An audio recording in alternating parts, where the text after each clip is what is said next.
A primeira tese em jornalismo científico no Brasil e divulgação científica de maneira geral foi defendida em 13 de março de 1985 e tinha como título O jornalismo científico no Brasil, o compromisso de uma prática dependente. Ela foi orientada pelo professor Dr. José Marques de Mello. Ele foi um grande entusiasta, vamos dizer assim, do jornalismo científico na própria Escola de Comunicações e Artes da USP. Há uma particularidade, essa tese foi dedicada ao professor José Reis, decano da divulgação científica no Brasil. Ele respondeu a essa publicação com um artigo publicado na Folha de São Paulo e também publicou, assim, de forma surpreendente para mim, o primeiro capítulo integralmente na revista Ciência e Cultura da SBPC em setembro de 1985. Os jornalões, particularmente os paulistas, Folha e Estado, também repercutiram a tese, trouxeram informações de outros colegas jornalistas. Havia implicitamente na tese uma perspectiva crítica, né? O próprio título indica prática dependente, porque a gente dependia basicamente naquele momento de informações originadas do exterior. Portanto, era uma cobertura a partir de informações que chegavam de fora, nem sempre muito alinhadas com as demandas e expectativas da realidade brasileira. Essa perspectiva crítica faz parte da minha trajetória, defender a tese de que a gente tem que desmistificar um pouco a ideia de que o desenvolvimento científico e tecnológico atende apenas a interesses altruístas, a lobbies, a interesses das nações hegemônicas, de grandes empresas, etc. E o capítulo 2 da tese se dedicou à discussão sobre jornalismo, ciência e dependência. O primeiro capítulo, que foi esse objeto do apoio do José Reis, fazia uma conceituação de jornalismo científico, distinguindo de divulgação científica, que é muito mais ampla, e também de disseminação ou comunicação científica, que é aquela que é dirigida especificamente entre os pares, entre os cientistas. Isso, do meu ponto de vista, foi importante, porque até hoje, quando você resgata trabalhos, teses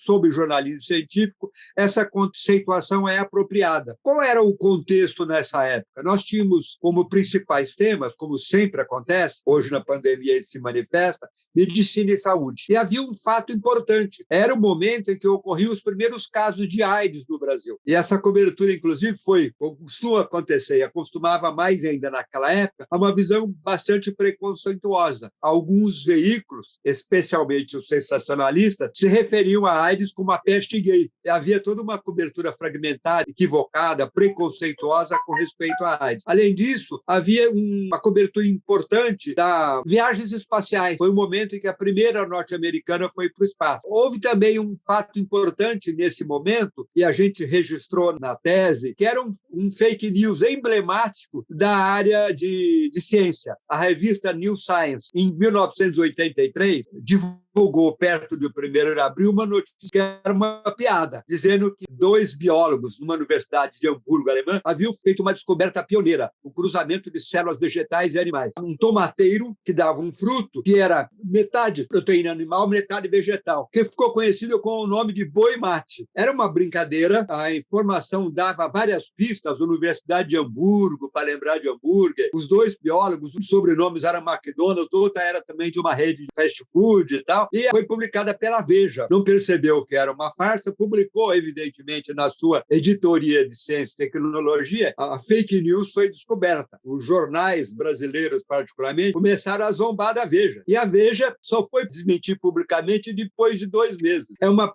fake news emblemática, e nós que somos mais velhinhos sentimos muito peso disso, porque como não havia uma relação tão próxima, havia até um certo conflito, uma certa incompreensão entre as fontes especializadas, cientistas, pesquisadores e jornalistas, muitas vezes utilizavam o boi mate para dizer, bom, os jornalistas são meio ingênuos. Na verdade, tem uma visão muito pouco realista de ciência. E nós também fizemos uma análise da cobertura de um grande evento científico que foi, na época, a 35ª reunião da SBPC, para mostrar como os jornais cobriam isso de maneira fragmentada. E a pesquisa em si acompanhou durante um mês 9 jornais e 4 revistas brasileiras. Mais de 10.000 páginas que foram lidas. A gente concluiu quais eram os grandes temas, essa cobertura fragmentada, imprecisa da área de ciência e tecnologia, essa visão sensacionalista de espetacularizar o noticiário científico, e essas coisas se manifestam ainda hoje, né? O presidente e algumas outras autoridades que continuam utilizando as fake news. O que mudou nesse momento? Uma aproximação maior entre jornalistas e fontes, uma participação maior das fontes especializadas, como a gente tem visto durante a pandemia, um reconhecimento da importância importância da cobertura científica, a dedicação a alguns temas que são fundamentais, como ecologia. Naquele momento era quase residual a informação sobre ecologia, sobre meio ambiente. Houve uma evolução importante em termos de formação. Logo depois disso, eu comecei a ministrar uma disciplina de jornalismo científico na ECA. Foi a primeira disciplina oficial dentro de um curso de graduação no Brasil. Houve uma evolução importante, um reconhecimento importante, mas ainda estamos defendendo, na cobertura de ciência e tecnologia,